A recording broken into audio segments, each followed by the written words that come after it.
Hello, this is the UCLA Housing Voice Podcast, and I'm your host, Shane Phillips. Our guest this week is Ann Owens, and our topic is one that is surprisingly overlooked, but very, very important.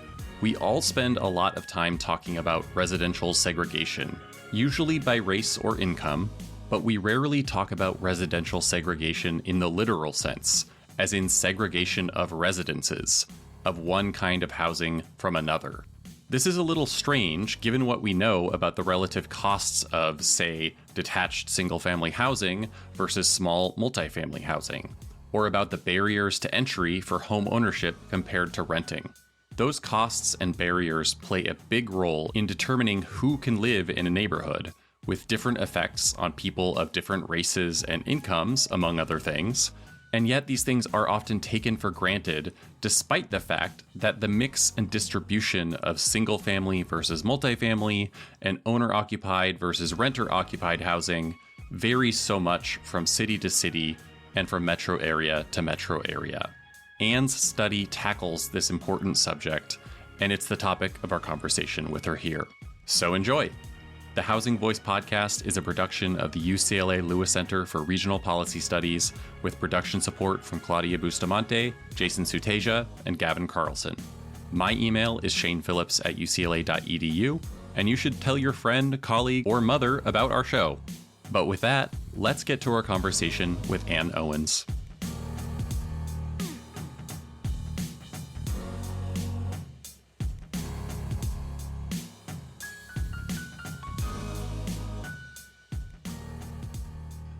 Ann Owens is professor of sociology and public policy at the University of Southern California, and she's joining us today to talk about how segregation of building types, like single-family and multifamily, and tenures, which is to say owners and renters, contributes to segregation by income. Ann, thanks for joining us, and welcome to the Housing Voice Podcast. Thank you so much for the invitation. I'm really excited to be here. And Pavo is my co-host today. Hey, Pavo. Hey, Shane. Hi, Ann. It's great to see you. I'm very excited. You are here to talk about your research, which I've followed for a long time. And I want to make sure that we don't miss mentioning your website, the Segregation Index, which is segindex.org. I don't know if you're planning on mentioning it later, but it's super cool. And people should check it and out. we've rebranded. We're now the Segregation Explorer. Awesome. Excellent. Okay, we'll talk about creating online resources to look at segregation later. Yeah, we might have something we can learn from you on that with our own projects here. Exactly. All right, so we always start the interview by asking our guests for a tour of a city they know and want to share a few highlights from with our audience. So Ann, where did you pick? Well, I grew up in Chicago, but I've lived in downtown Los Angeles for 11 years, and I've lived there without a car for 11 years. And so I thought I would take the listeners for my morning walk. We'll start at Grand Central Market, which is a food hall in downtown LA. If you're hungry before the walk, we'll stop for a donut at Donut Man. We're going to walk north to Grand Park, which opened about a dozen years ago in downtown LA. There's a beautiful new courthouse that I like to walk through. If you would like a view of the city, you can go up to the observation deck in City Hall for free. And then you have a choice. We can walk north to Chinatown and the State Historic Park, east to Little Tokyo and the Arts District, and further north and west to Echo Park or Silver Lake. But I'm going to keep it in downtown, so let's meander through Grand Park to the Music Center. We'll walk around the Department of Water and Public Works, whatever that DWP stands for, building, which has finally restored their water feature. Water and Power. Water and Power, thank you. They always have beautiful buildings.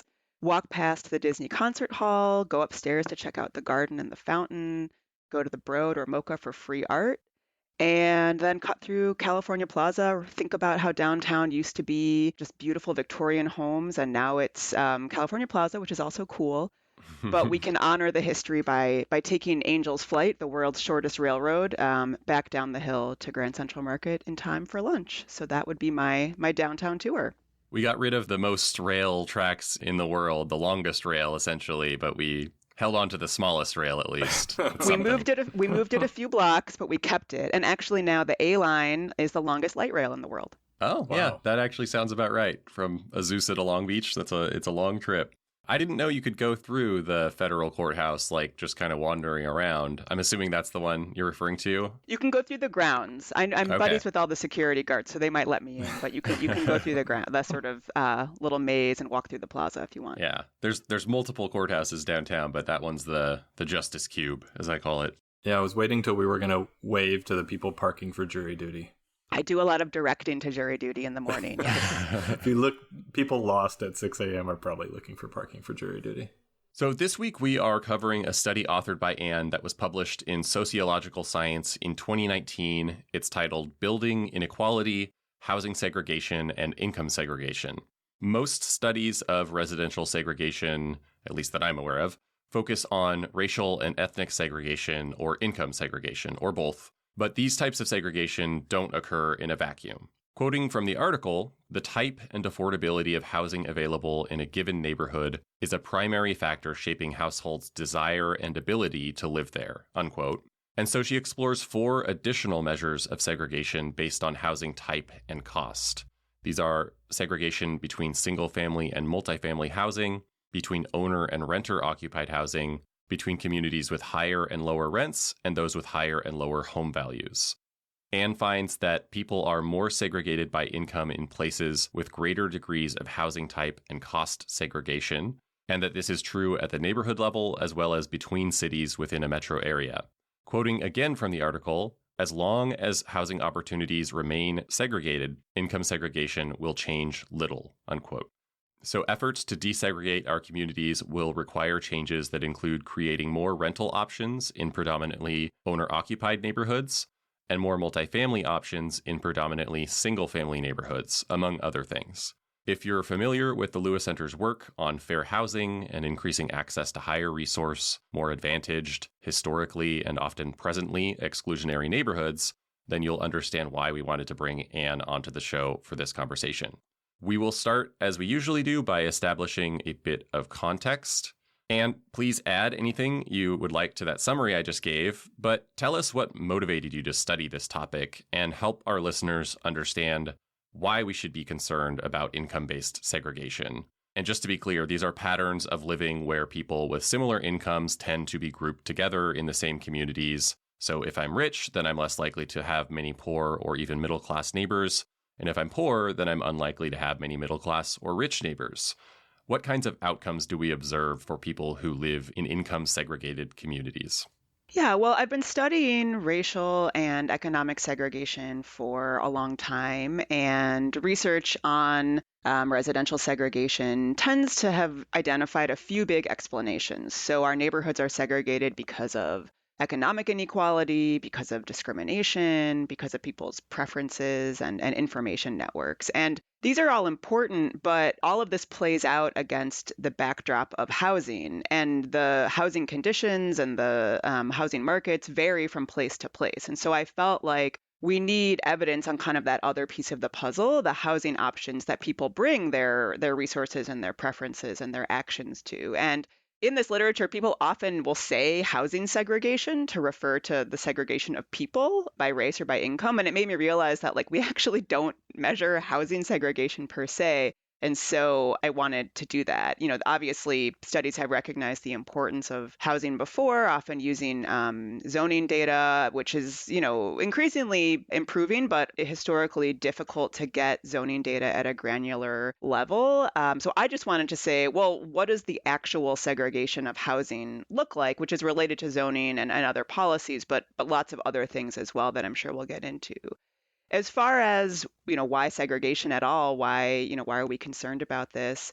I think we have pretty good evidence at this point that both racial and economic segregation are associated with unequal opportunities and outcomes, right? There's a long line of research in neighborhood effect studies and in macro level segregation studies that shows that where you grow up matters, and growing up in socially and economically disadvantaged places can have negative impacts on people's economic, educational, health, criminal justice, other outcomes.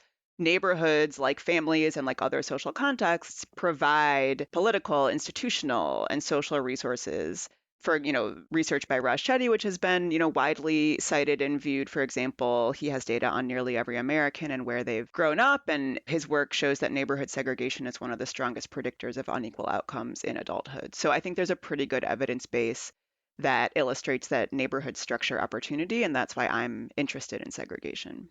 So, Anne, how many people have said to you, wow, why didn't I do this paper before? Because it's such a great, important piece of research, but it's like fairly, one of these things that's fairly obvious once somebody else does it. So I wonder if you get that a lot. And then I just wanted to ask you if maybe you could talk a little bit about your work on school segregation, which we might not get into that much, but you've done a lot on this. And I think it's probably one of the most important parts, one of the several core parts of why residential segregation is such a problem and completely understudied by urban planners, especially.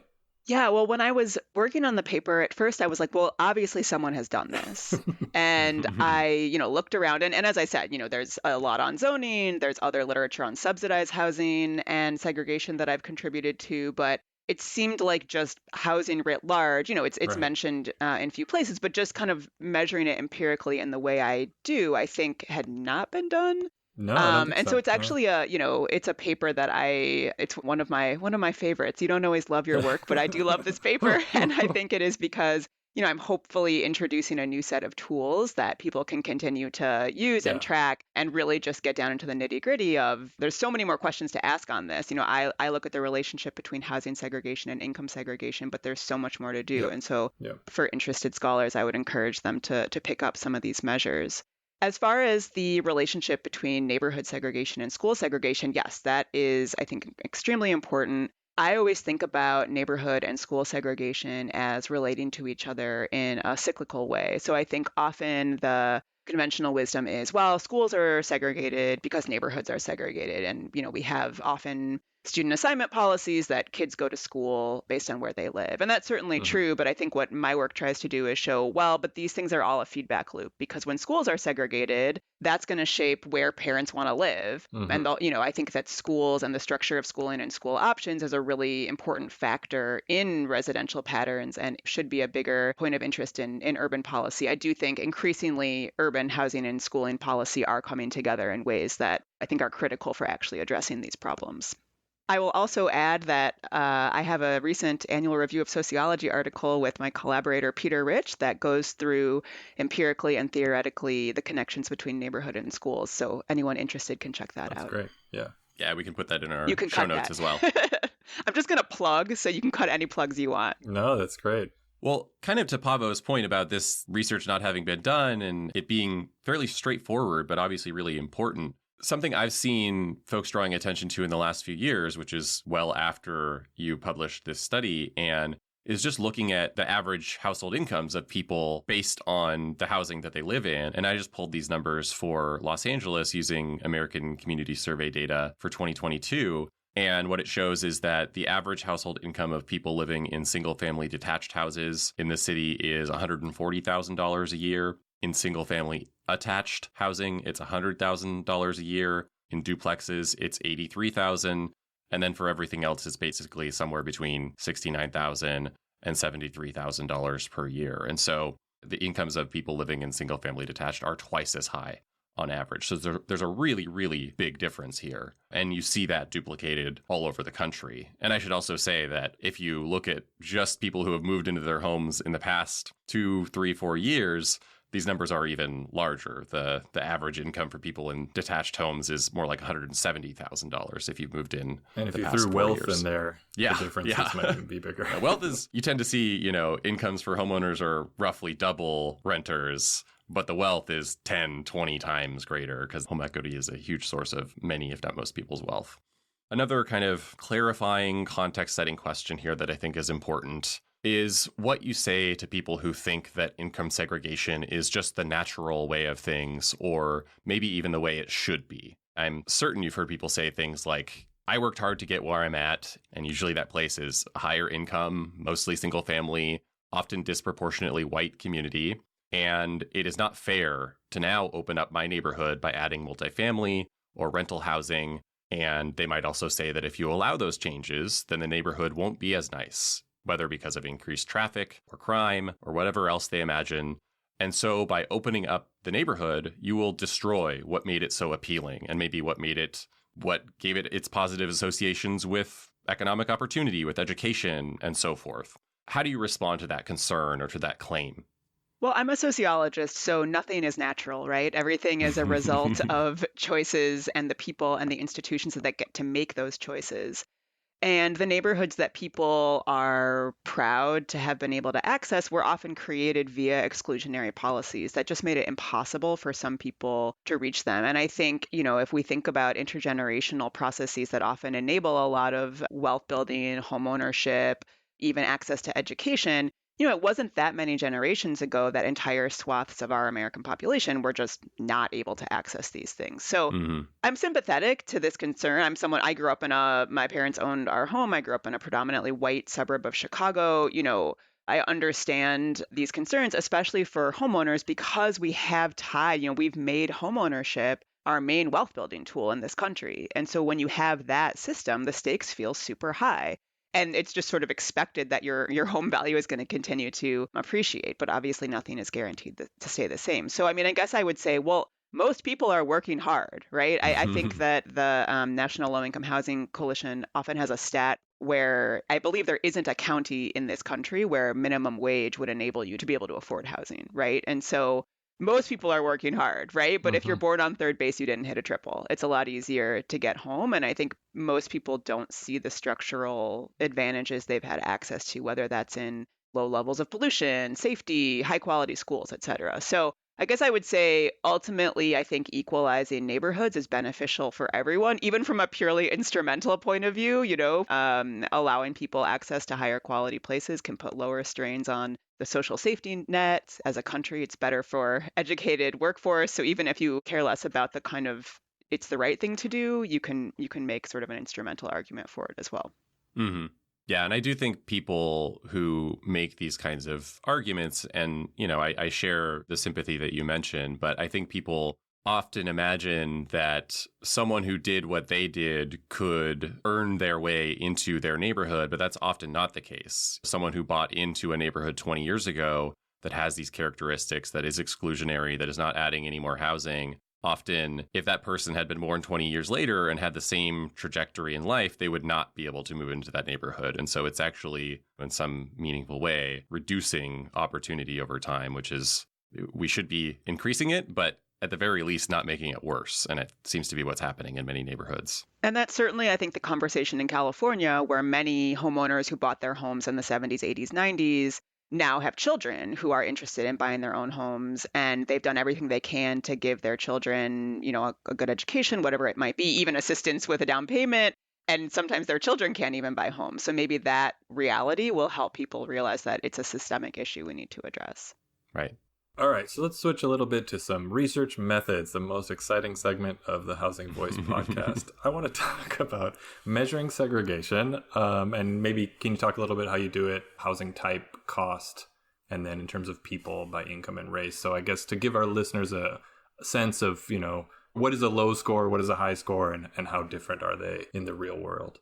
Yes, I would love to talk about measuring segregation. So it is much more common, right, to measure the segregation of people by race or by income. And so, perhaps most commonly, there's a lot of research on the segregation between, for example, white and Black people. And the idea is we wanted to determine the degree to which these two groups share neighborhoods or live in separate neighborhoods. And so I sort of brought that analytical approach to housing, and I wanted to understand to what degree housing units of different types, so I look at renter versus owner occupied units and single family homes versus multifamily buildings, share neighborhoods or locate in separate neighborhoods. And so in segregation world, we can think about two different types of measures. One class is typically called exposure measures. The other are called evenness measures. And so I use an evenness measure here. And the basic idea is to say, well, how evenly are housing units with different characteristics distributed across neighborhoods in a metro area? And so essentially what the measure is doing is saying, okay, what does the composition, let's say for renter and owner occupied, look like in the metro area? And then how well do the census tracts, which is how I measure neighborhoods, how well does the housing composition of the housing stock in each tract kind of match that overall? So In other words, if all tracks looked exactly like what the metro composition was, we would say that that would be, no segregation. It would score a 0 on this index. If some tracks are 100% owner occupied and others are 100% rental occupied units, that would be complete segregation. There would be no neighborhoods that would have a mix of housing stock. And so that would be a 1 on a 0 to 1 scale. To concretize that a little bit, we can use those exposure measures I talked about and basically compare, well, what does a typical rental units neighborhood look like versus what the overall metro looks like? So I look at the 100 largest metropolitan areas in my study. And in 2014, the average large metropolitan area was 37% rental units. So if there were no segregation, every neighborhood should be 37% rental units. But rental units cluster together. And so the average rental unit was located in a neighborhood that was about 48% rental. So there's sort of an 11-point higher rate than what we'd expect with no segregation. So those are the sorts of tools we can use to measure segregation. And the aggregate index, the 0 to 1 score, is kind of accounting for that departure in neighborhoods from the metro rate. When we go into the segregation measures by housing cost, which I also do by rents and by home values, and then also residential segregation by income, we use a slightly different measure that just accounts for the facts that now we have a bunch of ranked categories rather than just 2. And if all of this sounds confusing, you don't have to estimate these measures yourself, because in May, I launched the Segregation Explorer with my collaborator, Sean Reardon at Stanford. Right now, we have a interactive map and data tool, and we also have data downloads for researchers and data enthusiasts. Right now, the data are available for school segregation, but neighborhood segregation are coming online shortly. So our data set currently has 5 different types of segregation measures at geographies as small as the school district up to the nation. So you can check out segexplorer.org Nice. and keep an eye on what we're doing. But the data are coming for neighborhood segregation soon. That's super exciting. Yeah, I've followed the work of you and your co-author, Sean Reardon, for a while. And I guess maybe I'll just plug another segregation website. What? You want to check out an international effort to compare segregation internationally? It's called urbanstructure.sites.luskin.ucla.edu.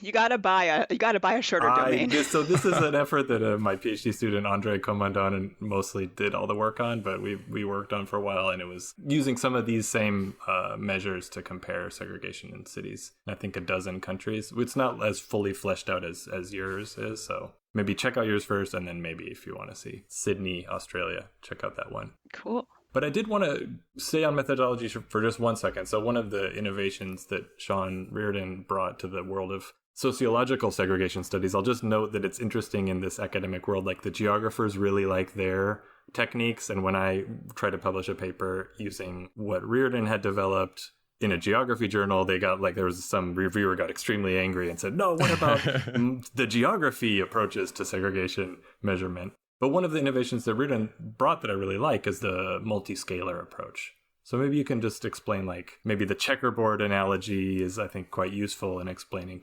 measuring segregation at a neighborhood or a larger geographic scale.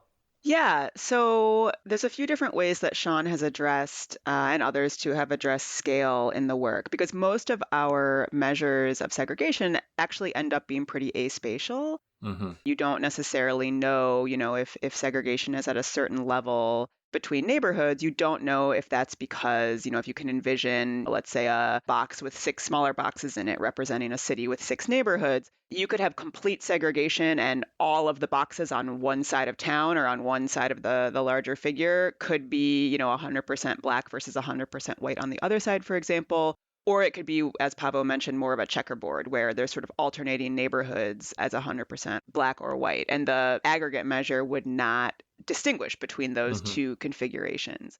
And so, there's a few different ways to think about this. We tend to rely on census tract data.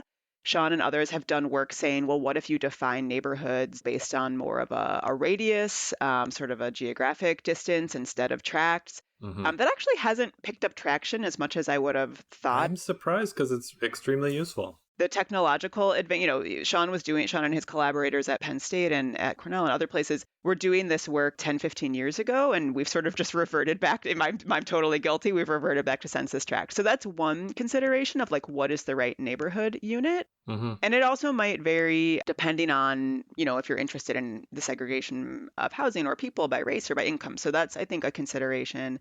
And then the other thing I think that has started to get more attention is to think about segregation at various scales and to be able to compare those scales to one another. So one thing Right. I did in this study is to look within metropolitan areas, both at segregation between census tracts, between neighborhoods, but also between what the census calls places, which are like municipalities, towns, cities, whatever is sort of a jurisdiction.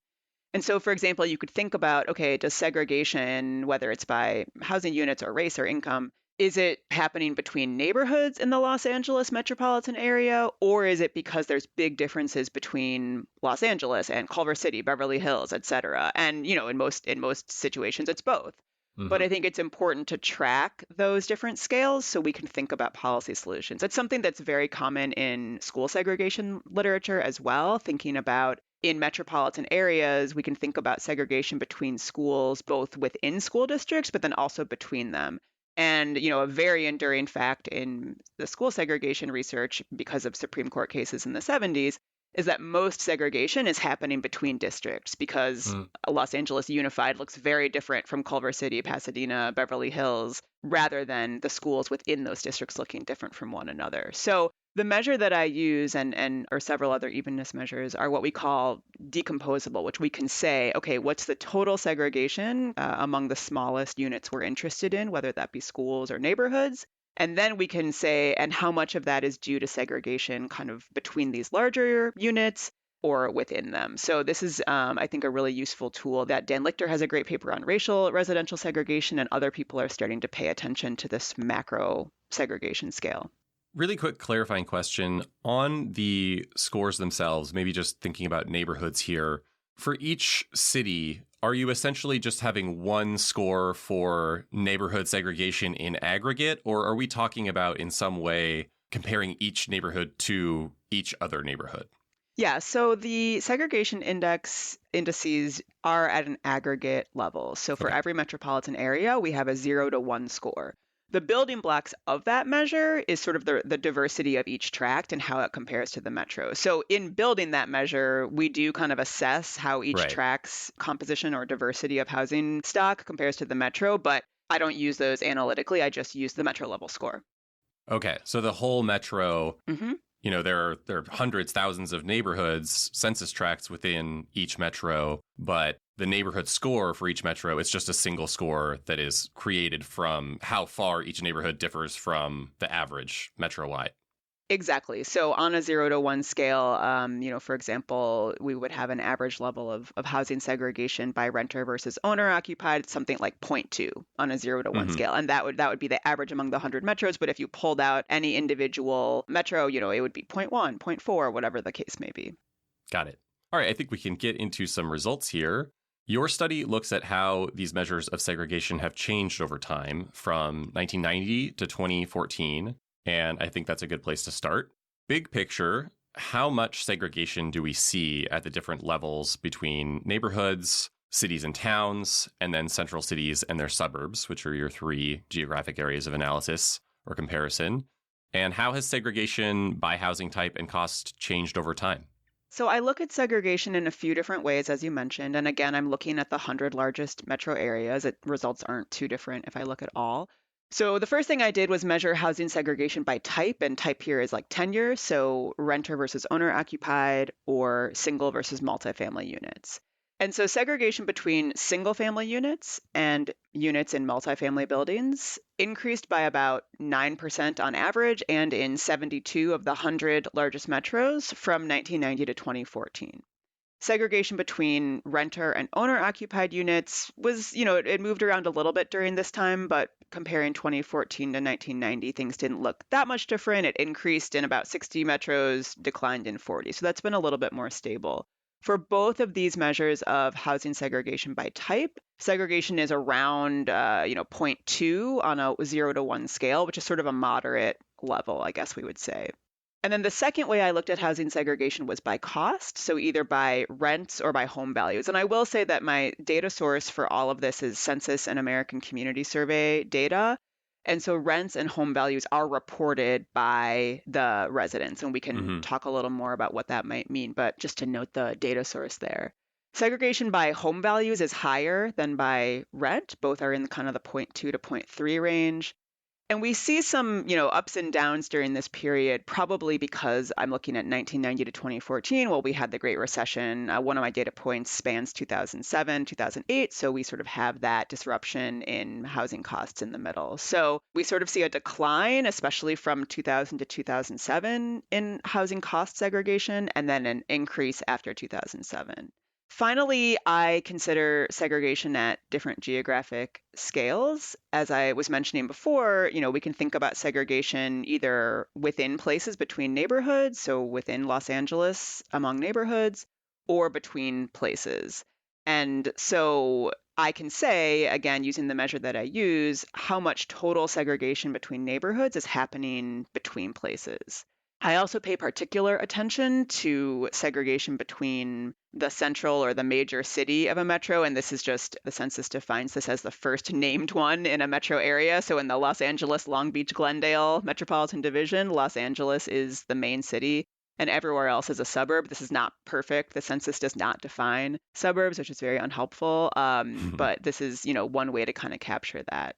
Looking across these four ways I measure housing segregation, renter owner, single multifamily, by rent or by housing costs, across the four measures, about a third to 45% of housing segregation is occurring on this macro scale between places.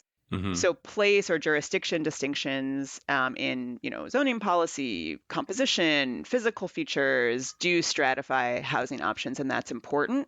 The city suburban quote unquote distinction is non-trivial. It accounts for just looking at segregation between that one place and every other place in the metros. On average accounts for, depending on the type of housing segregation we're looking at, about 7 to 15%.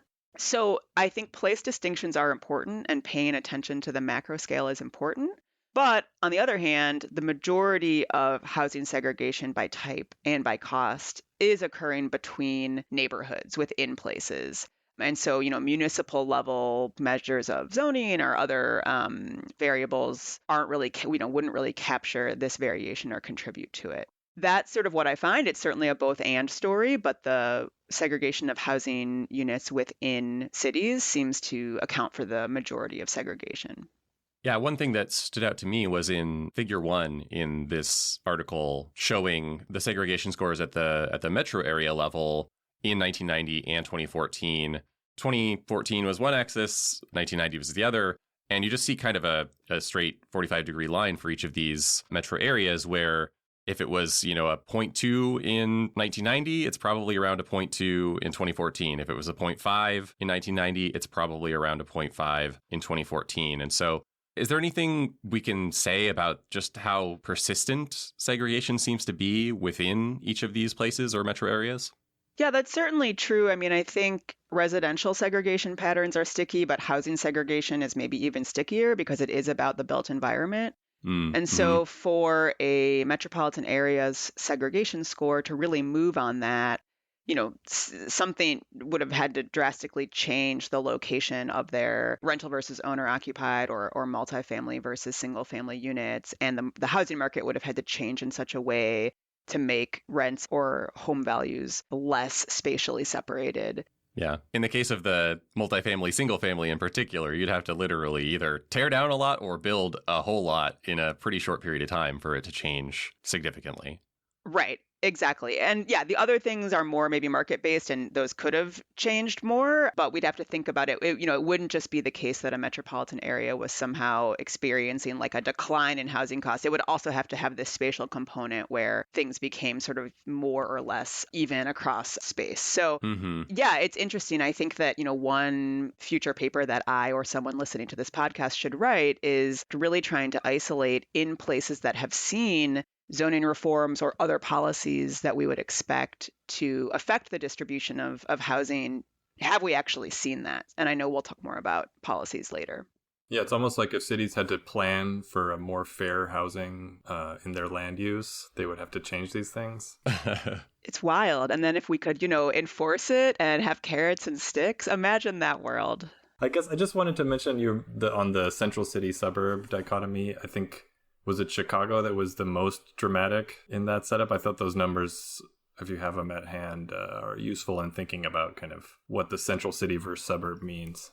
Yes, I do think Chicago is a good example. It's my hometown. I love Chicago, but Chicago needs to work on its segregation. So, as you said, Chicago is among the 10 metropolitan areas with the most segregated single family versus multifamily. Mm-hmm. And this is a city and a suburb story. And, anecdotally, I know this from growing up in a suburb of Chicago where, I like all good housing nerds do. I look at the census data for my suburb a lot. And, there's like literally maybe one or two rental units in the whole suburb. And so one statistic that I often use when I talk about this work is in Chicago, 60% of the multifamily units in the metro area are in the city, and only 19% of single family homes are in the city of Chicago. Mm-hmm. And so whether it's your preference or what you can afford, if you cannot afford a single family home or you choose that you don't want to live in a single family home, most of your housing market is going to be in the city. Right. As opposed to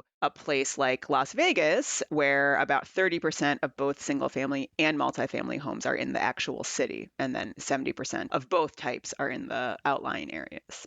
This is also making me think about how, and this isn't in your article, Anne, but a place like Chicago, if renters are overrepresented and renters are poorer and are not paying as much in taxes and so forth, it might also require more services because they're poorer. It's placing a disproportionate burden on the city of Chicago to provide for these residents with less of a budget to do so. And so beyond sort of the immediate individual impacts and cost and everything, there's just this larger scale or municipal burden that's being created. And I mean, this is a common thing with suburbs where they sort of it might even be on purpose, Shane. The responsibility to to larger cities or more urban places. But I think that just occurred to me.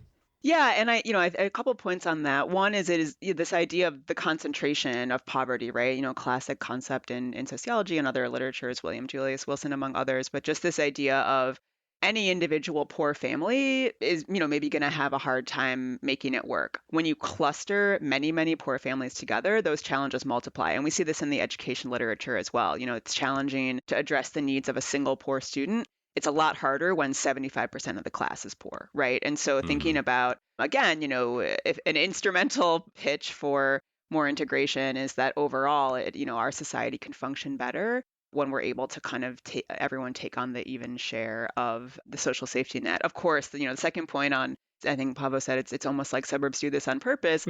Many a suburb has been created specifically to kind of piggyback onto the social services and municipal services of large cities. So again, nothing is natural. We have chosen this. Mm-hmm. We have chosen the levels of segregation that we have. Well, I think people might be surprised to hear that the Bethesda and New York metro areas are more segregated between single-family and multifamily housing and by owners and renters than metros like McAllen, Texas, and Little Rock, Arkansas. In fact, the first two have among the highest levels of housing type segregation, and the latter two have among the lowest, and scores in the most segregated metros were about 3 to 5 times higher than those in the least segregated metros. So there's a very big gap there. How should we think about that? Yeah, there is a sizable range in the housing segregation landscapes of metropolitan areas. And I think just that fact alone was something that I was trying to emphasize with this article. And it is a super obvious point, but it is so odd to me that in almost all studies of residential segregation, the housing landscape is just like not part of the empirical work. And, all of the things that we know matter for residential segregation, income inequality, preferences, those are going to operate in very different ways depending on what the housing landscape looked like. So just the first point of there is variation in the levels of housing segregation is something that I was trying to emphasize. And then, as you mentioned, we see patterns of different types of places that have higher or lower segregation. So higher cost metropolitan areas, places where the residents are higher SES, that is positively associated with higher single versus multifamily segregation. I think one interpretation of that is, economic inequality creates maybe a market for some people looking for more exclusive enclaves, and the building industry is responding to that, and policymakers are responding to that in terms of zoning to sort of create these single family enclaves. The policy context certainly matters. I haven't done specific studies of each of these places, but in terms of zoning, and also the size of cities and how they are carved up. So East Coast metropolitan areas may be more likely to have lots of little jurisdictions. That's certainly the case in school segregation. There's many more school districts in the East Coast than there are in the South or the West. And anytime you sort of carve up large places into smaller units, then people are kind of trying to match their preferences more specifically. So that can increase overall segregation. So yeah, I think there's a lot more research to be done on the causes or the factors that contribute to housing segregation, but those are just some of the things that I was thinking about when I wrote the paper. So mathematically, larger cities are more segregated. What's the Zipf's law of size and segregation? So the segregation measures that we're using shouldn't be too affected by size because they are sort of just taking the variance basically of any characteristic within a metro and then comparing it to tracts. Mm-hmm. So it's not necessarily a math story. Some of it can be an on the ground story of, when it's a physically smaller place, like there could just be fewer neighborhoods, and that might mean that, people sort less or more actually, Right. but there's fewer neighborhoods to sort of sort between. So I think that the measures themselves aren't too sensitive to size, Mm-hmm. but it could be just a real, larger cities also tend to be more diverse. People may, An urban economy story. yeah. So I think it's less of a technical point. And like you said, I mean, the point about as cities grow and get more expensive, there may be greater benefits to exclusion. And I think that showed up in the research I did with Mike Lenz on zoning and housing regulations and economic segregation. And we find that actually, it's a fact that you, I'm sure, know very well, having studied this for a long time, but most people don't think about that it's the higher income households that are creating most of the metropolitan segregation, right? So they're much more isolated from middle income households and low income households than low income households, in fact, are from middle and high income households, right? Yes, and your paper with Mike was definitely an inspiration for this paper, and I think that's a really important point. I don't attend to it in this article, but when we think about housing segregation by cost, by rent, or by income, that can be because of the concentration of poverty, like I was talking about earlier, but it can also be because of the concentration of affluence. Mm-hmm. And I didn't look at it carefully in this paper, but it is certainly something that we should pay attention to because segregation creates winners and losers. So next up, you looked at the relationships between these 4 segregation measures and a whole bunch of other metrics, including income segregation, and you found some pretty strong associations. Neighborhoods with more segregation by housing type, by tenure, and by both measures of cost also had much higher levels of income segregation. I also saw that the share of non-Hispanic white residents was lower in neighborhoods with more single-family to multifamily segregation and more cost segregation. Can you break some of this down for us and also share any other associations you think are particularly interesting or important? So I think that I spend more time in the paper, the most time in the paper, looking to see how housing segregation is associated with income segregation. But I think there's a lot more to do on predictors of housing segregation. So as you mentioned, I find that in metros with fewer white residents, single versus multifamily segregation is higher. And this is a correlation. It's not, a causal relationship necessarily, but it could reflect that in more racially, ethnically diverse places, single family and multifamily homes are located in different neighborhoods due to a long history of exclusionary policies, right? You could think about, back to suburbanization and white flight in the 50s, 60s, et cetera. Those policies then have long-standing impacts on the built environment. Some of that is due to white families trying to avoid neighbors that are not white. So in less diverse places and more white places, you may not have had these same policies and patterns that affect the built environment so starkly. So you also looked at how predicted levels of income segregation change as the levels of these 4 measures of housing segregation increase. So for example, on a scale of 0 to 1, if neighborhoods at the 10th percentile of owner-renter segregation have an income segregation score of 0.3, What score does your model predict for neighborhoods at the 90th percentile? Does that income segregation score increase to 0.33, just 10% higher, or 0.6, which would be a 100% increase? I think this is just another way of thinking about how strongly these housing and cost segregation measures are associated with income segregation. Seeing if a large increase in the former produces a large or small increase in the latter. Tell us what you found there for each of these measures: segregation by single family, multifamily, owner, renter, rent, and home value. So, comparing the values of renter-owner segregation, if we look at the metropolitan areas at the 10th percentile of renter-owner segregation, so a pretty integrated place, versus the 90th, so a much more segregated place on the renter-owner segregation metric, income segregation is about 30% higher at the 90th than the 10th percentile. Similarly, income segregation is about 24% higher at the 90th than the 10th percentile of single versus multifamily unit segregation. And if we go to the housing cost metrics, it's a slightly smaller relationship.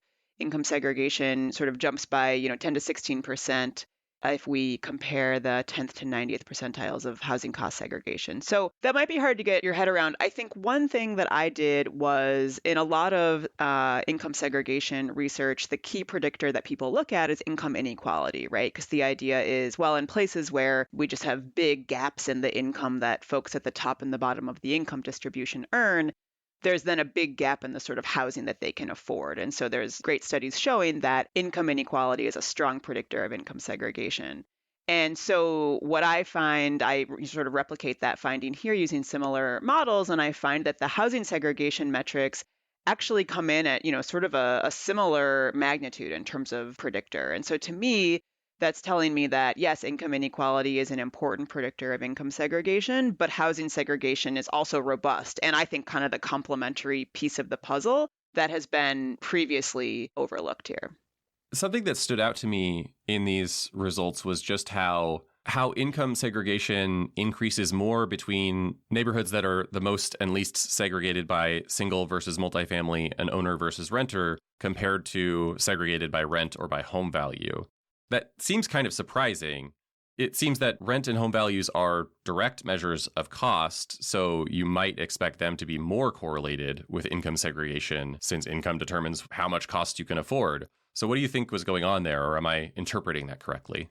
I think that is an interesting point, and a couple things. So the first is, in the paper, to try to make the results more interpretable, I sort of talk about things at kind of the 10th or the 90th or 50th percentile of the distribution among the metro areas that I study. But those four measures of housing segregation all have different distributions. So if you instead kind of look at them all on a 0 to 1 scale, renter owner occupied actually is sort of the biggest coefficient there.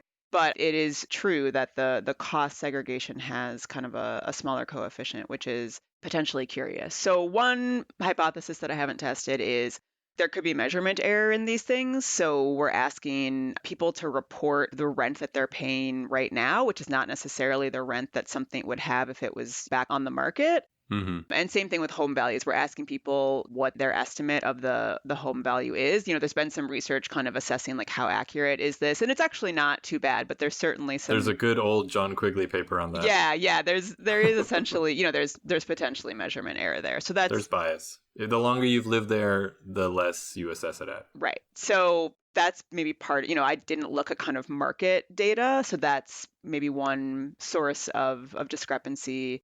And it's also, I don't really measure kind of like affordability, right? So I'm looking at housing cost segregation. It could be that high and low cost housing is located in like very different neighborhoods, but it's like not a huge, it's like, I didn't really look at the correspondence between income and cost, right? So it could be the case that yes, the lower income folks end up in the lower cost areas, but that sort of correspondence could vary across places. So, for example, in Los Angeles, the highest cost neighborhoods are going to be just completely inaccessible to all but the highest income folks. We're in a more, moderate cost metropolitan area. That just sort of correspondence between cost and income, I feel like I'm not quite, there's like a little bit of slippage there that I don't quite capture, but it's a great point.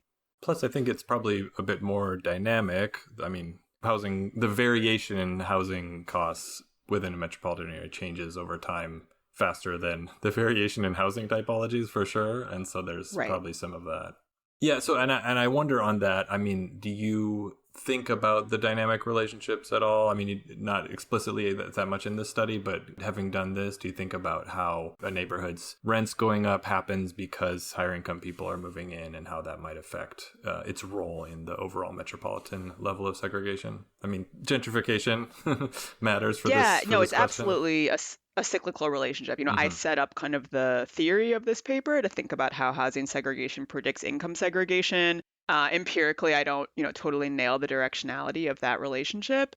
And I think a more complex model would think about the feedback loops between Right. the two measures. So certainly something to look into. Is this something where we might expect cities, that are not meeting the demand for housing and have a bunch of gentrifying neighborhoods to actually appear better, at least on income segregation, not on the built environment necessarily, but just having poorer people leaving, having richer people moving into poorer neighborhoods? It's all kind of homogenizing. Right. And maybe those bigger, richer cities are pulling people away from other metro areas that are in some ways maybe becoming a little more segregated. But does that seem like a plausible, thing that would be happening? Yeah, I think the capturing the empirical relationship between gentrification and segregation is sort of tough because it's tough to get the timing right. So I think like there can be moments where a gentrifying neighborhood looks like an income diverse neighborhood, but then 5 years later it's homogeneously higher income. And Mm-hmm. one thing I'm interested in that I haven't had a chance to look at empirically too is thinking about going back to this macro scale of segregation, is thinking about when cities have stronger gentrification pressures, do you start to see higher macro level segregation because lower income folks are pushed entirely out of the city? Thinking about a place like LA, Yep. and we sort of end up with these Exurbs. exurbs, low income suburbs. Where neighborhood segregation might actually go down, but between city Right. segregation might go up. And we have these like very wealthy cities and then kind of a spatial distribution of income around them that is much less equal. And we know that suburbs are increasingly diverse, but what that's hiding is like suburbs as a whole are more diverse, but what tends to happen is you have sort of very high income and very low income, or very white and very non-white suburbs. So that diversity as a whole in the class of places that we define as suburbs is masking between suburb segregation. Mm-hmm. And on that, I'll just note, I mean, if listeners are interested in further reading, the dissertation of aforementioned student Andre Comandon, I think is fantastic. I don't think he's published papers out of it yet, but it's free on the UCLA dissertations website. And, he has this focus on neighborhoods with stable diversity, because he looks over at, 5 decades of time and kind of this gentrification. When you realize that gentrifying neighborhoods, segregation patterns are changing, then actually what becomes important is stable diversity rather than diversity at one given point in time. It's a complicated thing to study, but I think extremely important for urban scholars. I did have a question on timing here. I guess maybe 2 questions. The last 2 time points in this study were 2007 and 2014, which coincide with roughly the peak of the housing market before the global financial crisis. And then at the tail end of a lull after the global financial crisis, after the housing crash that lasted for quite a few years. So I'm curious if you have any thoughts on how that timing may have affected any of these results. And beyond that, it's now been about 10 years since that last time point, and the housing market looks very different, much less affordable, I think we can agree, than it did at that time. So I'm also just wondering if you've done any analysis on how these measures of segregation have evolved since 2014. I guess this might be at segindex.com.org. Seg Explorer. We've rebranded. Yes, I'm sorry. Seg Explorer, yes. So curious to hear where things stand today, if we have data on that. Yes, so I think you can definitely see the impacts of the 2007 crash if you look at the trends in housing cost segregation from that 2000 to 2007 time point. You see declines in those things, presumably because the high end is just sort of coming down, costs are declining there, and so you don't see this high level of segregation by cost.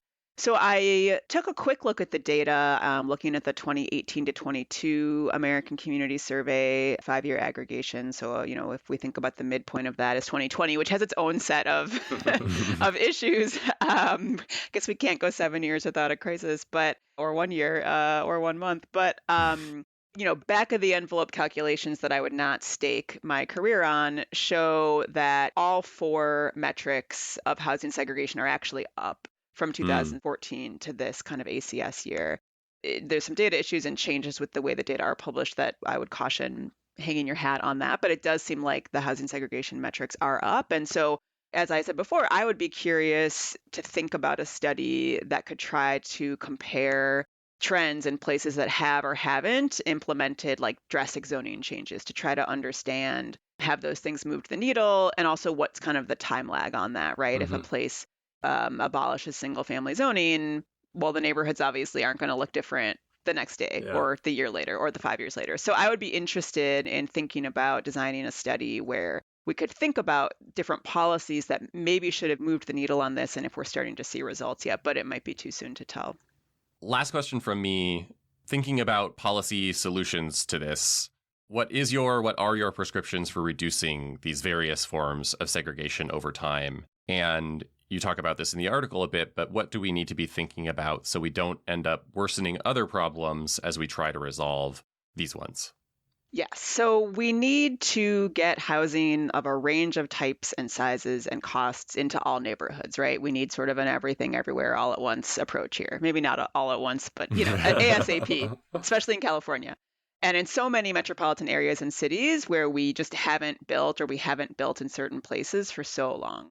I think zoning reform is necessary, but not sufficient, right? We need zoning that permits a range of housing types, which maps onto tenure and costs in, every neighborhood in a metro area. But it's not sufficient. We also need, and this is one of the reasons that I just took it to the actual, where are these types of housing units actually located, rather than using zoning as a proxy. We also need incentives for private and public developers and city and municipal leaders to welcome housing and to plan for housing in their neighborhoods. And we need enforcement. We need priorities, commitment from the state, and enforcement when they do not do so.